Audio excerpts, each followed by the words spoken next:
Hey guys, কেমন আছো তোমরা সবাই? আশা করছি ভালো আছো। আগের ব্লগে দেখেছিলে আমরা গেছিলাম কচুয়াতে। তো কচুয়াতে এখানে গিয়েই পৌঁছে আমরা নিয়ে নিয়েছিলাম পুজো দেওয়ার জন্য ডালা। ওখানে বিভিন্ন রকমের ডালা রয়েছে, যেমন 51 টাকা, 101 টাকা। আমরা 101 টাকার এই ডালাটা নিয়েছিলাম। ওখানে রয়েছে দুধ পুকুর। দুধ পুকুর থেকে জল নিয়েই বাবার মাথায় জল ঢালতে হয়।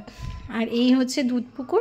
দুধ পুকুরের ভিউটা কিন্তু সকালবেলা খুব সুন্দর লাগছিল, অনেকটা বড়। তো আমরাও এখান থেকে জল নিয়ে নিয়েছিলাম। আর ঘটও তোমরা পুজোর ডালা যেখান থেকে নেবে ওখান থেকেই পেয়ে যাবে। এই যে এখানে মার আর মাসির ঢালার পর আমি আর দিদি এখানে বাবার মাথায় জল ঢালার জন্য চলে গেছিলাম। ওখানে কিন্তু বাবার মাথায় জল ঢালার জায়গায় একটা অন্য জায়গায় করা রয়েছে, একটা মন্দিরে অন্য। আর বাবাকে পুজো দেওয়ার মন্দির কিন্তু আলাদা আছে। এই যে এখানে জল টল ঢেলে আমরা একটু প্রণাম করে নিয়েছিলাম এখানে। তারপরে আমরা চলে গেছিলাম বাবার মেন যে মন্দিরটা তোমাদের প্রথমে দেখিয়েছিলাম, এইটা হচ্ছে বাবার বিগ্রহটা। আর এই হচ্ছে মন্দিরের আশপাশটা বেশ সুন্দর। এখানে ঠাকুরকে তোমরা ধূপকাঠি মোমবাতি দেখাতে পারবে। এখান থেকে সরাসরি যেখানে আমরা জল ঢেলেছিলাম বাবার মাথায় ওই মন্দিরটা দেখা যায়। তোমরা ওখানে ঠাকুরকে ধূপকাঠি মোমবাতি দেখিয়ে এখানে রেখে দিতে পারবে। তারপরে এখানে মোটামুটি সব কিছু দেখার পর পুজো টুজো কমপ্লিট হয়ে যাওয়ার পর আমরা গেছিলাম সকালবেলা একটু ব্রেকফাস্ট করব বলে। যেহেতু অনেক সকালেই আমরা পৌঁছে গেছি তাই একদম ফাঁকায় ফাঁকায় আমরা দিতে পেরেছি। পরে গিয়ে অনেকটাই ভিড় হয়েছিল। তো এই দেখো এখানে তোমরা ওই মন্দিরের আশেপাশেই পেয়ে যাবে এখানে নিরামিষ কচুরি, তরকারি, চা, বিস্কিট, সব রকম জিনিস তোমরা এখানে পাবে। আর ঘড়িতে তখন প্রায় 9টা বাজতে চলছে। তো অফিস কাউন্টার খোলার টাইম ছিল ঠিক 9টায়। তো 9টায় আমি আর দিদি পৌঁছে গেছিলাম আমাদের প্রসাদের দুপুরের প্রসাদের জন্য টিকিট নেব বলে। আর এখানে টিকিটের সব কিছু লেখা আছে, কটা থেকে কটা টাইম স্লট, টিকিট কোন টিকিট মানে কটা থেকে শুরু হয়, সব রকম। আর এই হচ্ছে আমাদের ছিল লাল টিকিট। তো 80 টাকার এখানে আমরা কুপন নিয়ে নিয়েছিলাম 4 জনের জন্যে। তো তারপরে আমি, দিদি, মাসি আর মা মিলে বেরিয়ে পড়েছিলাম আশপাশটা একটু দেখবো বলে। তো সর্বপ্রথমেই পৌঁছে গেছিলাম বেণীমাধব। তো বেণীমাধবের বাড়ি দেখার জন্য। বেণীমাধবকে তোমরা প্রত্যেকেই চেনো, বাবার পরম বন্ধু ছিলেন তিনি। তাদের ছোটোবেলাটা এখানেই কেটেছে, খুব সুন্দর। আর এত সুন্দর পরিবেশ এখনও আছে। এইটা হচ্ছে বেণীমাধবের বাড়ি, যেটা বন্ধই ছিল। ভেতরটা অ্যাজ ইট ইজ যেরকম তখন ছিল ওই রকমই রয়েছে, কোনো রকম কোনো চেঞ্জেস এটার মধ্যে কিন্তু করা হয়নি। তো এই দেখো ভেতরটা যেহেতু বন্ধ, আমাকে বাইরে থেকেই তোমাদেরকে দেখাতে হচ্ছে। পুরোটা মাটির আর টিনের চাল দেওয়া, যতটুকু দরকার ততটুকুই মেনটেনেন্স করে রাখা হয়েছে। ভেতরে ছিল ফটো ওনার একটা, যেখানে উনি থাকতেন। ভেতরটাতেও একদম মাটির সব কিছু ছিল।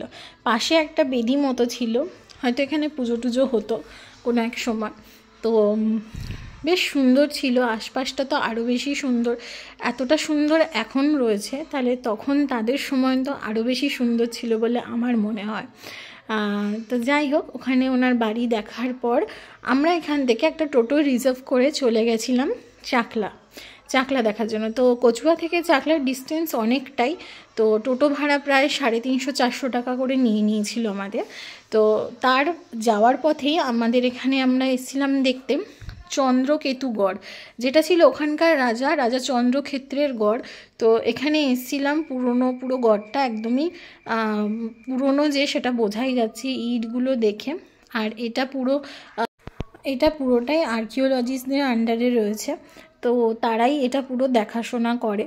তো এখানে কোনো জিনিস টাচ করা বারণ। তো এখানে ওনারা যারা অফিসার তারাও অনেকে এসেছিলেন, তারা তাদের কাজ করছিলেন। আর আমরা আমাদের মতো ঘুরে দেখছিলাম। কোনো জিনিসের টাচ করা কিন্তু এখানে পুরোপুরি বারণই ছিল। তো এই দেখো বেশ সুন্দর অনেকটা এরিয়া নিয়ে। যতদূর আমার আমাকে জানানো হয়েছিল এটা অনেক বছরের পুরনো। তো যাই হোক, তারপরে দেখার পর আমরা চলে গেছিলাম চাকলা ধামে। তো চাকলা ধামের অ্যাম্বিয়েন্সটা খুব সুন্দর। ঢোকা মাত্রই ওখানে তিলক পরিয়ে দেওয়া হয়েছিল আমাদেরকে। আর এটা ছিল ওখানে নাথ মন্দিরটা, যেটা দেখার জন্য, দর্শন করার জন্য সবাই যায়। এখানেও ভোগ প্রসাদের কাউন্টার আছে, তোমরা চাইলে এখানেও ভোগ নিতে পারো। আমরা কচুয়া থেকেই নিয়েছিলাম।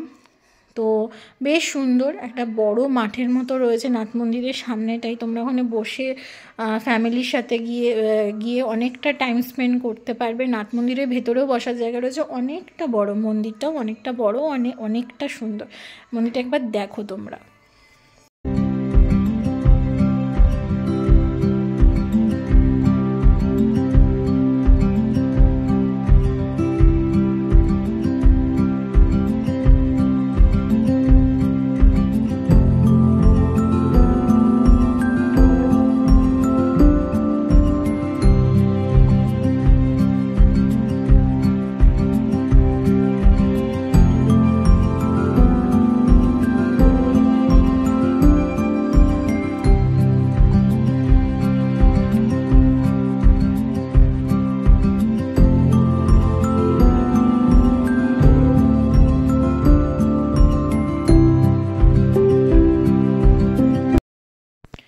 মন্দির দেখার পর আমরা চলে এসলাম একটু আখের রস খাওয়ার জন্য। তো জাকলা মন্দিরের সামনেই মার্কেটও রয়েছে, আর এখানে আখের রসও বিক্রি হচ্ছিল।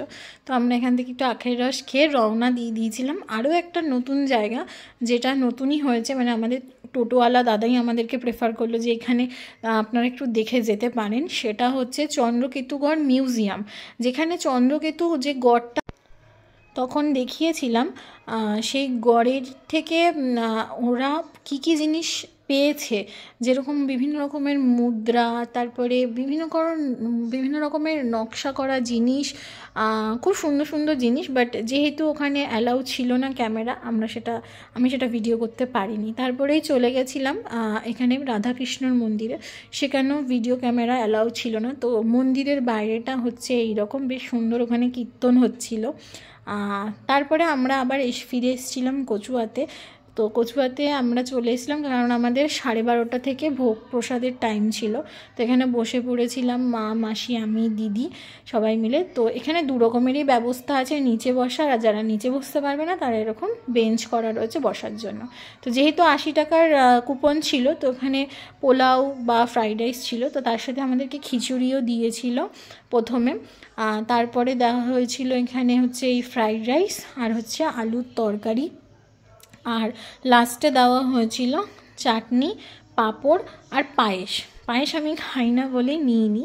তো প্রসাদ যদি বলি, খুব সুন্দর ছিল, খুবই ভালো লেগেছে ওখানে। তারপরে একটু টাইম স্পেন্ড করে আমরা রওনা দিয়ে দিয়েছিলাম বাড়ির উদ্দেশ্যে। তো একটা দিনের ট্যুরে তোমরা কিন্তু অবশ্যই কচুয়া চাকলা ঘুরে আসতে পারো, খুব সুন্দর লাগবে। আর শীত পড়ে গেছে এখন, সবারই ঘুরতে যাওয়ার সময়, তো অবশ্যই একবার যেও তোমরা যারা যাওনি। তো এখানে তারপরে রাত্রেবেলা বাড়ি পৌঁছে গেছিলাম, পৌঁছে ফ্রেশ হয়ে নিয়েছিলাম।